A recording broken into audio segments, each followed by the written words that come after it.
Dios les bendiga, hermanos. En esta noche vamos a leer la palabra de Dios ahí en Hechos 2, del 37 al 47. Sí, la palabra de Dios dice así: Al oír esto se compungieron de corazón y dijeron a Pedro y a los otros apóstoles: varones hermanos, ¿qué haremos? Pedro les dijo: arrepentíos y bautícense cada uno de vosotros en el nombre de Jesucristo para perdón de los pecados, y recibiréis el don del Espíritu Santo, porque para vosotros es la promesa, y para vuestros hijos y para todos los que están lejos, para cuantos el Señor nuestro Dios llamare. Y con otras muchas palabras testificaba y les exhortaba, diciendo: sed salvos de esta perversa generación. Así que los que recibieron su palabra fueron bautizados, y se añadieron aquel día como 3,000 personas, y perseveraban en la doctrina de los apóstoles, en la comunión unos con otros, en el partimiento del pan y en las oraciones. Y sobrevino temor a toda persona, y muchas maravillas y señales eran hechas por los apóstoles. Todos los que habían creído estaban juntos y tenían en común todas las cosas, y vendían sus propiedades y sus bienes y los repartían a todos según la necesidad de cada uno, y perseverando unánimes cada día en el templo y partiendo el pan en las casas, comían juntos con alegría y sencillez de corazón, alabando a Dios y teniendo favor con todo el pueblo. Y el Señor añadía cada día a la iglesia los que habían de ser salvos. Amén. La palabra de Dios aquí nos dice cómo inició la iglesia primitiva. La iglesia primitiva ahí nació en ese discurso de que dio el apóstol Pedro a los judíos. Y por eso realmente la palabra de Dios nos enseña cómo inició la iglesia, cómo se empezó a formar. Pedro enseña a los primeros creyentes la importancia de tener comunión juntos en la iglesia. Sí, y la iglesia no es las 4 paredes, la iglesia somos todos los que han creído en Jesucristo. Amén. ¿Qué efecto tuvo la predicación de Pedro sobre la multitud? Realmente aquí ellos querían recibir a Jesús. Al escuchar todo eso dice que se compungieron. Querían recibir a Cristo y su salvación, dar la espalda a sus pecados. Pedro los instruyó en cómo recibir la salvación, creer en Cristo, arrepentirse, recibir el Espíritu Santo y bautizarse. Y aquí realmente, ¿por qué lo hicieron? Porque aquí Pedro dice: al oír esto se compungieron de corazón. ¿Qué es lo que oyeron? Lo que Pedro, su mensaje empieza, lo pueden ver desde un principio, está desde el 14, Hechos 2, 14, y ahí empieza a predicarles. ¿Por qué? Porque fueron llenos del Espíritu Santo. Y entonces Pedro se levantó y les explicó y les dijo que pues sí, los hizo sentir culpables. Y ya al último, en el 36, dice: sepa pues ciertísimamente toda la casa de Israel que a este Jesús, a quien vosotros crucificasteis, Dios le ha hecho Señor y Cristo. ¿Sí? O sea que, bueno, si gustaran leerlo, pues está todo el mensaje de Pedro. Y aquí yo lo quiero ver, enfatizar ahorita, es lo de cómo se empezó a formar la iglesia. Dice que ellos se compungieron. Entonces él les dijo, porque ellos dijeron: pues ahora sí que ya la regamos, ya cometimos el pecado, ya somos pecadores, ya entregamos, ya crucificamos al Señor y Cristo. Ahora, ¿qué hacemos? Y él les dijo: arrepentíos y bautícense cada uno de vosotros. Entonces aquí es donde él los llevó a que ellos entregaran su vida a Jesucristo. y así les indicó Pedro todo. Está hasta 41 y ahí, así que él les dijo que fueran salvos de esa perversa generación, ¿verdad? Y les testificaba, ¿no? Y les exhortaba diciendo ser salvos de esta perversa generación. Así que los que recibieron su palabra fueron bautizados y se añadieron aquel día como 3,000 personas. Realmente fue su predicación de Pedro. Y realmente cómo fueron incorporados a la iglesia y a qué actividad nueva se comprometieron. Eso está en el 42, dice, y perseveraban en la doctrina de los apóstoles, en la comunión unos con otros, en el partimiento del pan y en las oraciones. Fueron bautizados y luego perseveraron en el aprendizaje, en compartir con otros cristianos en la cena del Señor, en oraciones y cultos. O sea, hubo una unidad, hubo una comunión, ¿sí? ¿Y qué es lo que caracterizó la vida de los primeros creyentes? Miren, los primeros creyentes realmente, ahí lo vemos en cómo ellos empezaron.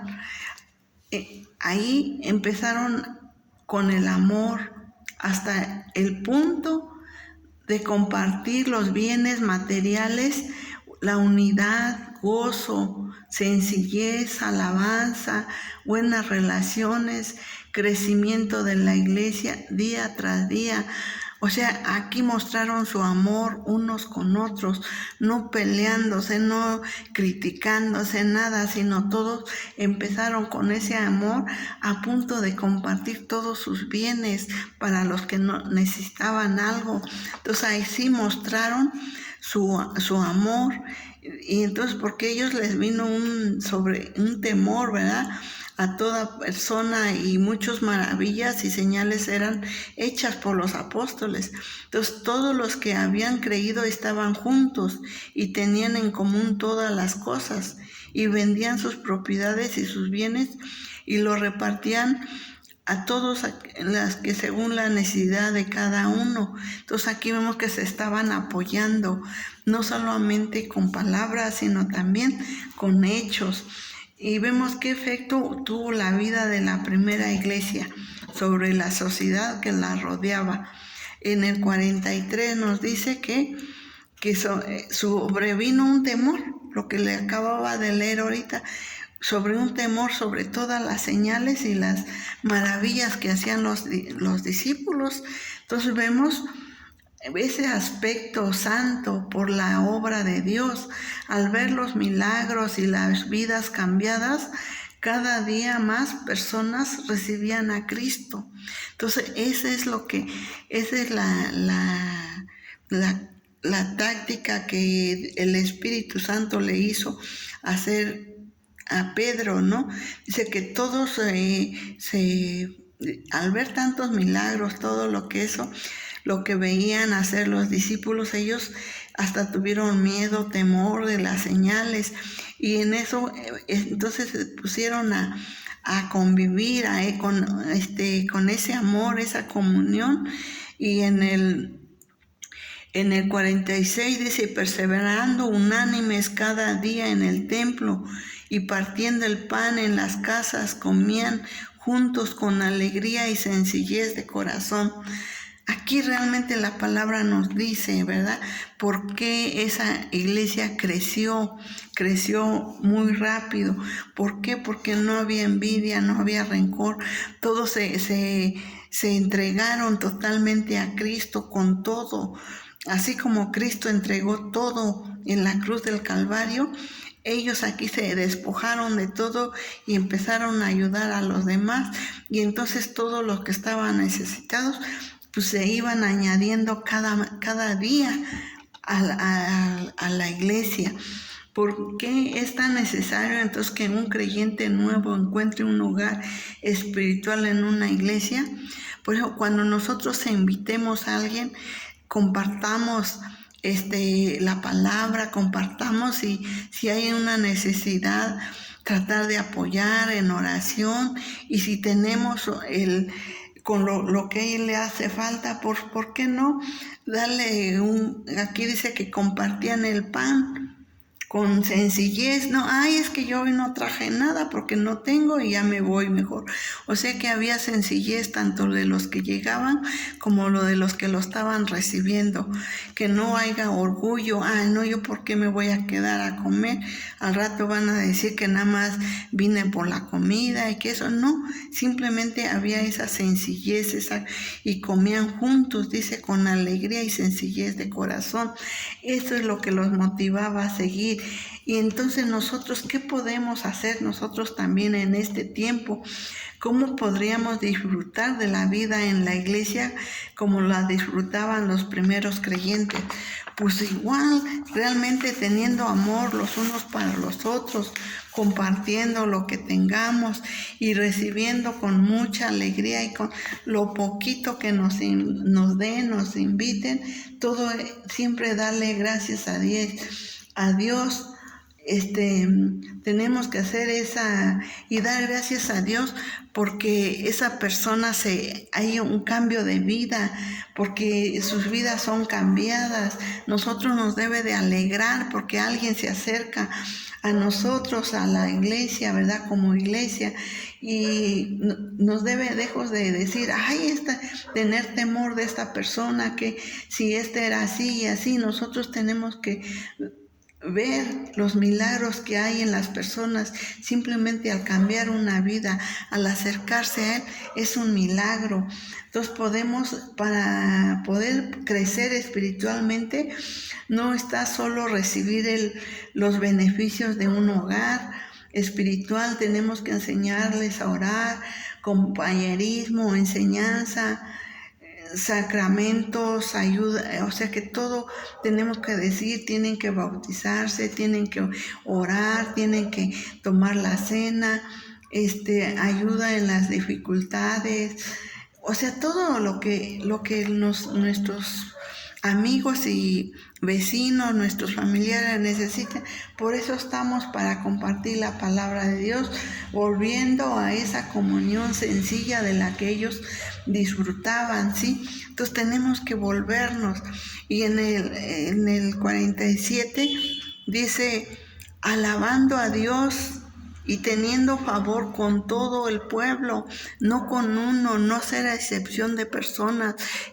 Dios mismo, Él no hizo excepción de personas, simplemente Él parejo, Él ayudó a todos. No le dijo, es que tú tienes, tú no, nada. Aquí dice que es lo que tenemos que hacer nosotros, alabando a Dios, dándole la gloria a Él. Y si tenemos algo es porque Él nos los ha dado, teniendo favor con todo el pueblo. Y el Señor añadía cada día a la iglesia los que habían de ser salvos. Entonces es lo que tenemos que practicar, la unidad, la comunión, pero no como el mundo la dice, sino como dice su palabra, ¿sí? Exhortándonos unos a otros, ¿sí? Bautizándolos, invitándolos a que se bauticen. Es la señal, el bautismo es una señal de entrada a la iglesia. Sin embargo, muchos hoy deben actualizar su bautizo. Hay unos que se dicen, no, pues yo me bauticé desde niño me bautizaron esto. Pero realmente, cuando eran niños, se sabía que estaba en pecado, se arrepintió de sus pecados. Lógico que no, porque los bautizan a veces como bebés y no tienen pecado. Tenemos la tendencia al pecado, pero no son pecadores porque es un ser inocente. Y tampoco va a decir, no, pues yo me arrepiento. No tienen ese conocimiento, ni saben qué es pecado, ni saben qué es bautizarse, no saben nada. Entonces, por eso tienen que bautizarse cuando ya son conscientes y tener esa comunión con los demás. Entonces, realmente, y por último les voy a leer un versículo que nos dice, como exhorta, así como cristianos, el que escribió la carta a los hebreos, dice, no dejando de congregarnos como algunos tienen por costumbre, sino exhortándonos, y tanto más cuando veis que aquel día se acerca. Sí, aquí tenemos que exhortándonos. A veces se enojan, a veces dicen, no, pues ya voy a ir para que no me digan, o no, simplemente tenemos que tener esa humildad, esa sencillez de buscarnos unos a otros, de tener esa comunión y no dejar de congregarnos, ¿sí? Y muchos dicen, no, porque aquel día se acerca. ¿Cuál día? Pues la venida de nuestro Señor Jesucristo. Él dice que ya está a las puertas, que su venida va a ser como ladrón en la noche, y así que preparémonos, hermanos, preparémonos, porque la venida del Señor, ahorita estamos viendo muchas señales de cómo están viviendo la gente. Entonces, todo eso, a donde quiera que veáis violencia y esto, y Jesús mismo dijo, antes de que partiera, antes de que fuera a la cruz del Calvario, dijo, cuando yo regrese, porque Él nos había prometido que iba a venir, cuando yo regrese, ¿habrá fe en la tierra? Entonces hagámonos esta pregunta, hermanos, en esta reflexión, y que Dios me los bendiga. Nos vemos en la próxima reflexión y meditemos en su palabra. Amén. Que Dios me los bendiga, y compartan el mensaje y denos y compártanlo para que más pueda ser bendecidos a gente nueva. Estos son para gente principiante que pueda ir conociendo de nuestro Señor. Así que, querido hermano y amigo, yo les invito a que compartan esta palabra en el nombre de Jesús. Aleluya. Amén.